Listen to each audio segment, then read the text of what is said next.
लाडक्या बहिणींना 3,000 रुपये येणे सुरू. हो, तुम्ही बरोबर ऐकतायत. 3,000 रुपये कशाचे? आता तुम्ही म्हणाल 3,000 रुपये कशाचे? हे बघा, भरपूर बहिणींना जूनचे 1,500 रुपये आले नाही. त्यांना जूनचे 1,500 रुपये प्लस जुलैचे 1,500 रुपये, अशा काही बहिणींना 3,000 रुपये शासन देणार आहे.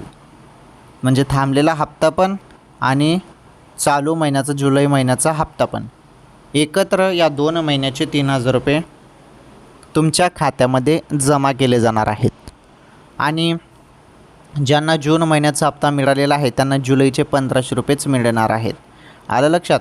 थोडी वाट बघा, कोणत्याही क्षणी तुमच्या खात्यामध्ये पैसे येतील आता आणि तुम्हाला SMS येईल.